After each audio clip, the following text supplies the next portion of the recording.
Alright guys, as you read the title, today I'm doing something that I'm actually really scared to do. It's going to either work or it's going to destroy my car. So, I don't know. Let's get to it. What I'm going to do is I just bought an eBay fender roller for about 40 bucks.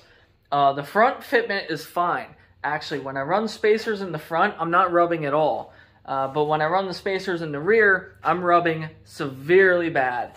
So I'm either going to roll them and it's not going to even do anything, and I'm going to have to put the wheels back how they are. But as of right now, these wheels don't fill out the flares very well. So what I want to do is roll them, and hopefully I can put the spacers back on and fill out these flares really nice.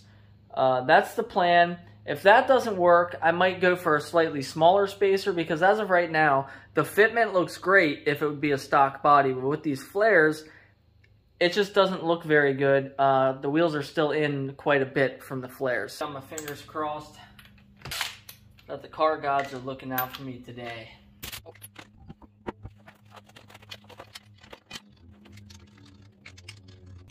Alright guys, I got the fender roller pretty much adjusted how I want. Now I'm going to bring out the heat gun, which, if I'm being honest, this whole thing is sketchy because I'm worried about these flares, because a lot of heat, I'm going to have to use a good bit of heat to get this to roll without cracking or damaging it. And my worry here is that if I roll the fenders, it's going to screw up the bond that the flare has with the quarter panel. Because if I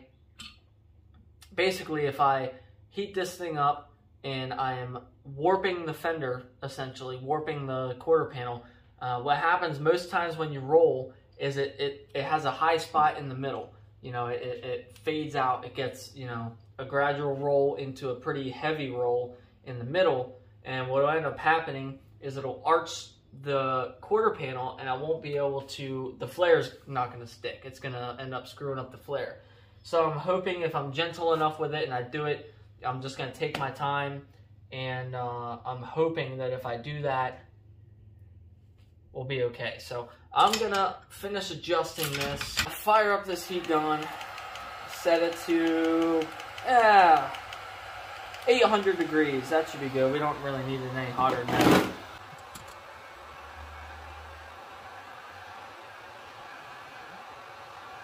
Now we don't have to get this to 1,000,000 degrees. We just want to soften the paint a little bit so it doesn't crack. That's all.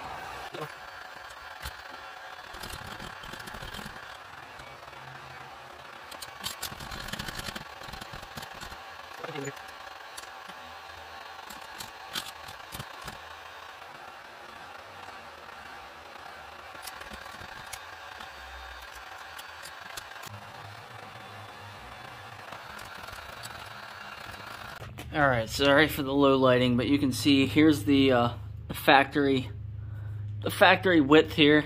And what I'm going to do now is come over here, show you what the rolled side looks like. I'm not sure if this is going to work or not, because this does stick out quite a bit, but you can see I put some rubber sealer over the whole entire area that I rolled. So if you see like a little bit there, that's what you're seeing.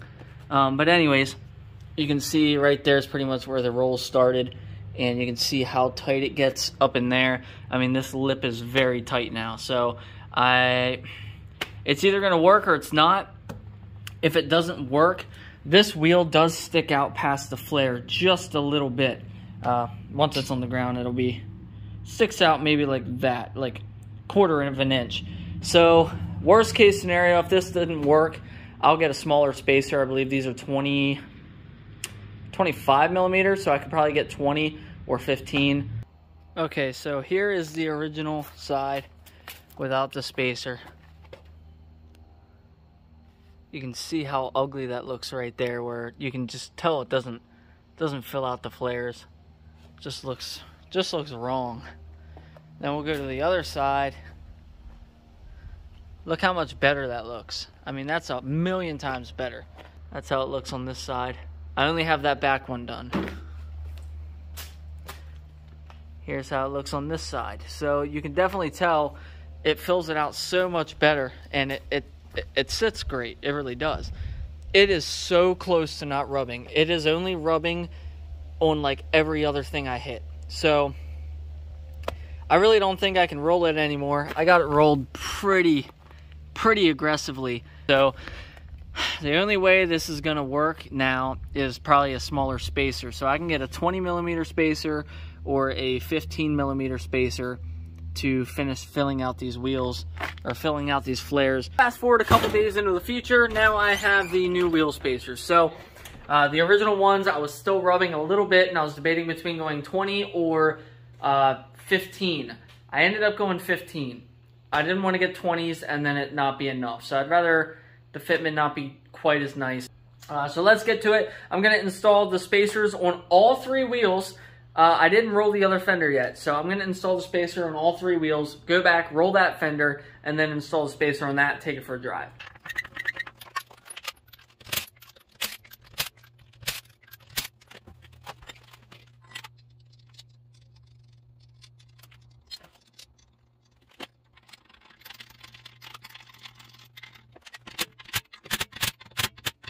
So you will note with the other spacers, I had no issue with the studs coming out because the spacer was high enough.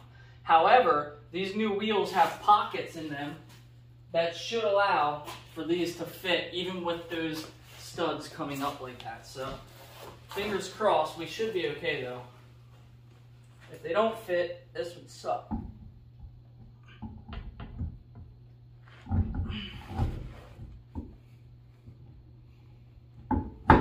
Alright, we are good. It fits.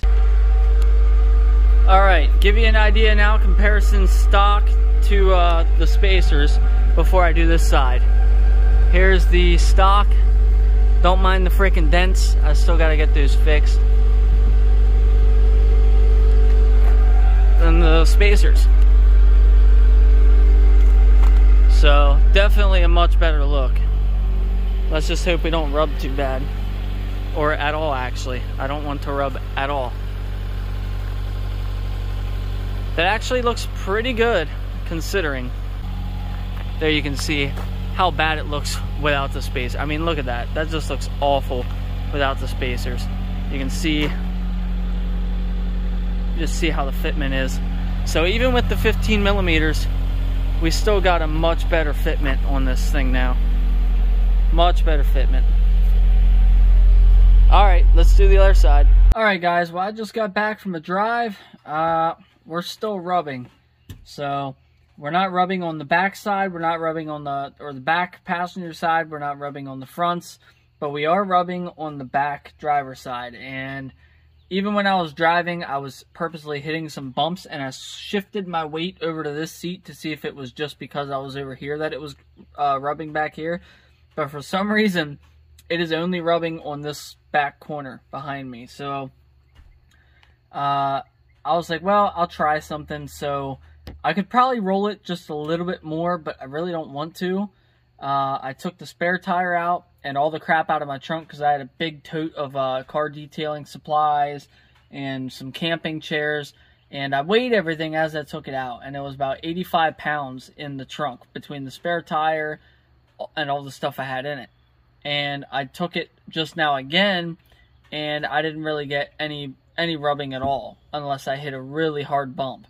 So I think what I'm probably going to do is sometime soon I gotta get coilovers anyway, because these springs are just garbage. So if I get coilovers, I can adjust my ride height just a little bit higher to where I want it. And if that doesn't work, then you know, I can do something else. I can, you know, set the springs stiffer or whatever. But I'm going to maybe try and roll this corner just a little bit more, see if I can get anything else out of it. If I can't, it is what it is. But if I can, and I can get it to stop rubbing, that would be great. Guys, well, I ended up rolling that back fender just a little bit more, took it around the block, and I didn't get any more rubbing. So that thing, I think that solved it. Just needed like just another centimeter of rolling. So it's been good now. I put the wheel back on, put some more panel bond on it, because you know, the first lap around probably rubbed some off. So just put another little skim coat on it. So we should be good now. But that's going to be it for today's video, guys, and I'll see you again soon.